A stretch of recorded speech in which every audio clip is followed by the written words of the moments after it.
Olá, começa agora mais uma entrevista especial da série com os senadores eleitos em outubro de 2010. E a nossa convidada para este programa é a senadora eleita pelo PT de São Paulo, Marta Suplicy. Ela nasceu em São Paulo em março de 1945. É formada em psicologia com mestrado pela Universidade de Michigan e pós-graduação pela Universidade de Stanford, nos Estados Unidos. Antes de entrar para a política, foi apresentadora de um quadro de comportamento da TV brasileira. Já foi também deputada federal, prefeita da cidade de São Paulo e ministra do Turismo. Em outubro de 2010, Marta Tereza Smith de Vasconcelos Suplicy foi eleita senadora com mais de 8.300.000 votos. Senadora, muito obrigada por conversar com a gente. Queria pedir para a senhora abrir esse nosso programa falando um pouco sobre sua história de vida. Como começou sua formação, sua influência familiar para se transformar hoje numa das senadoras mais votadas do país, né? Bem, não foi para política. Não era uma família de políticos. Eu sou a filha mais velha de 4, né? 3 meninas e um rapaz. E meu pai, já falecido, pai e mãe, meu pai era industrial, minha mãe era dona de casa, que por incentivo dos filhos, aos 50 anos, foi fazer faculdade de pedagogia. E não foi trabalhar, porque era uma família assim, muito conservadora, mas foi interessante, porque eu diria até que eu pautei toda a minha vida para ser o oposto do que a minha mãe era. Então esse feminismo, essa luta pelos direitos da mulher, que depois acabou se estendendo para todos os tipos de injustiçados e minorias, veio muito de eu não aceitar. Sempre fui muito rebelde nesse sentido, de não aceitar que homens pudessem ter privilégios que mulheres não tinham, né? Eu estou falando de coisas, eu tenho mais de 60 anos, estou falando de coisas bem antigas, né? Numa família de meninas e menino. Então, isso foi vivenciado. As pessoas não se tornam o que se tornam no abstrato, elas têm uma vivência. E depois de muita análise e tudo, se a gente pensa na história de vida da gente, a gente entende por que temos determinadas posições. E essa luta que eu tenho para fazer um mundo melhor vem disso, é uma coisa pessoal, pueril talvez, mas de não aceitar determinados tipos de tratamento que eu vi ocorrendo. E a senhora se formou em psicologia, tem um grande trabalho, tem uma formação nos Estados Unidos, em algumas das melhores universidades do mundo. Stanford, se não me engano, está entre as 3 universidades. Depois de tanta formação em psicologia, a psicóloga Marta Suplicy trabalha aqui no Congresso? A psicologia e a psicanálise, eu diria que ela ajuda, a psicologia ajuda e atrapalha. Porque a psicologia ensina você a acolher, a você entender. E na política você não tem que entender tanto, às vezes você tem que ser muito objetivo no que você deseja. E se você compreende muito o que os outros fizeram, entre aspas, errado, ou que aprontaram, ou tal, não é o caminho na política. E na psicanálise e na psicologia também é uma arte da busca da verdade, né? E na política não é também com essa clareza, são outros meandros que se chega lá. Então, eu acho que sempre foi um aprendizado que eu ainda estou fazendo, né? Mas você percebe as coisas. Muitas vezes as pessoas estão indo, você já está voltando, né? Mas tem essa parte que eu acho que prejudica um pouco, que você compreende demais os meandros todos e às vezes tem outra dificuldade de atuar. Aliás, é muito interessante isso. Eu lembro quando eu fui eleita deputada, nós fizemos uma primeira reunião do PT sobre um tema que eu não me recordo. E era um tema que cada um levantava, defendia um lado, outro defendia o outro, porque a bancada do PT vota unida, então vota-se no final e todos têm a mesma posição.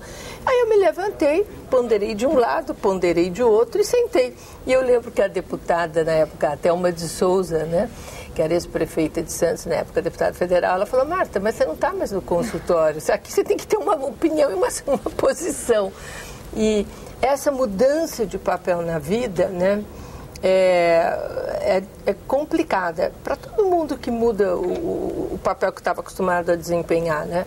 Aí é diferente, você é deputado, você sai de um consultório, você vai ser deputado, depois você é ministro, outra posição. No Senado também é diferente, eu estou aprendendo a lidar aqui também. Então, o que é tão diferente? Tudo. O Senado é um mundo muito diferente da Câmara dos Deputados, né? Principalmente pela oportunidade de se expressar que o senador tem e a senadora.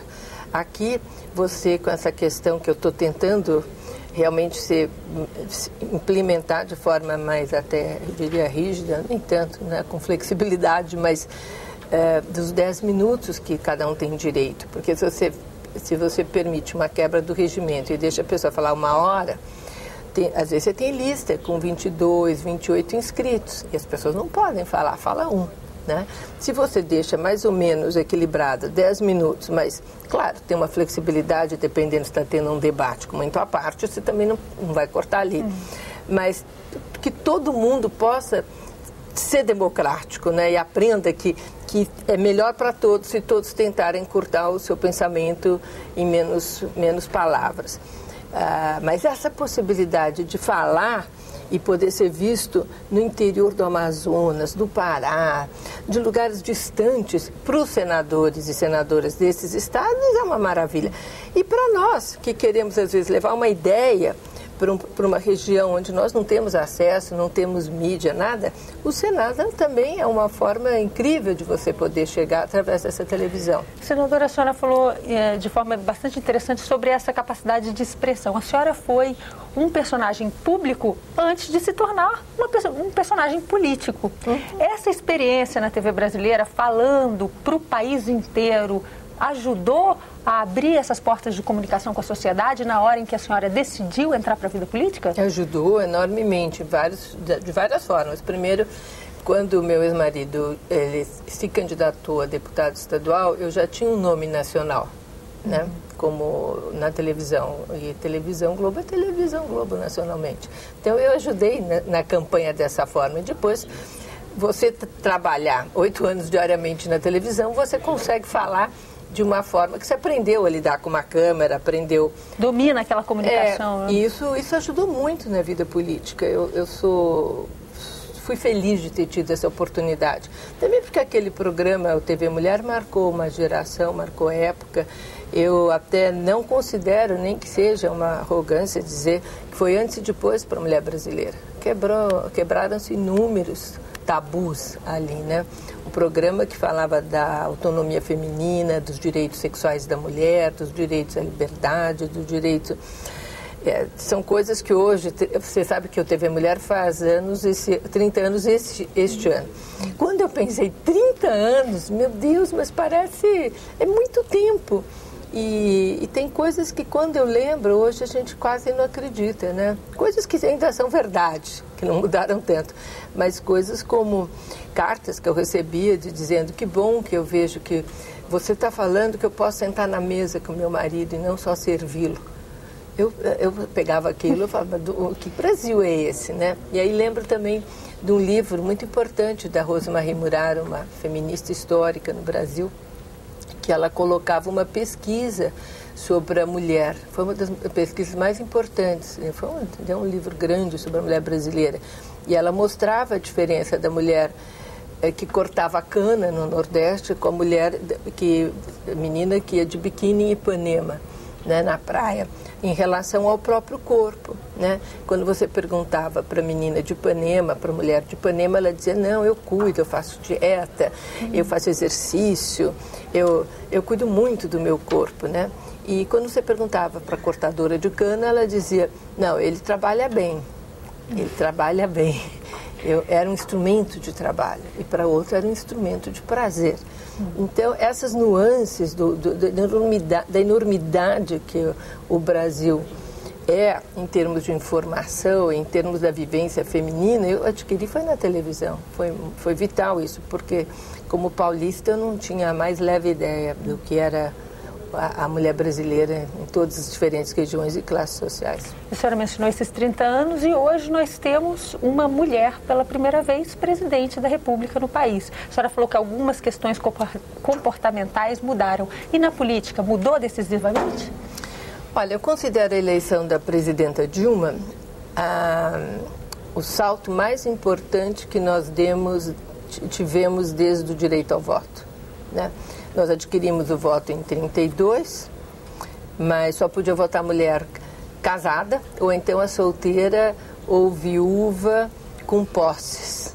Depois essa restrição acabou, depois nós tivemos o voto amplo em 36, mas não era obrigatório para as mulheres, para os homens era. Eu, aliás, gosto de pensar nisso. Por que será que mulher não era obrigada e homem era, né? Porque o nosso voto não importava, o que será que ocorria? Mas não era obrigatório para nós.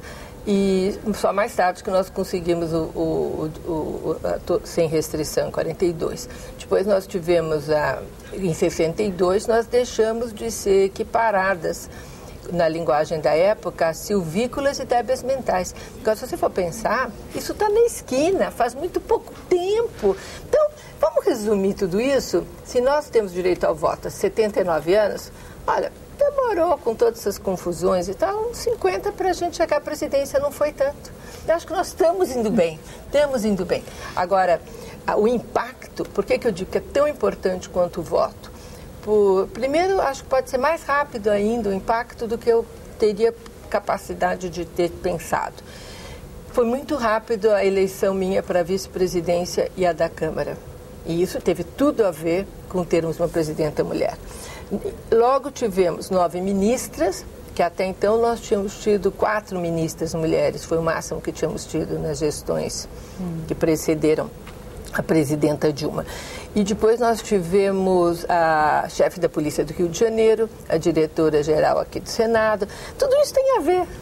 Agora, isso é o que nós sabemos. E o que nós não sabemos que aconteceu? Fora o impacto nas meninas, em todo o imaginário, no simbólico, 4 anos, uma mulher falando como primeira mandatária. Isso vai ser enorme. Nós vamos dar um pequeno intervalo. Nós estamos conversando com a senadora do PT de São Paulo, Marta Suplicy. No próximo bloco, as atuações dela na Câmara dos Deputados, como prefeita e como ministra. E um pouco das bandeiras que ela vai defender aqui. Até já!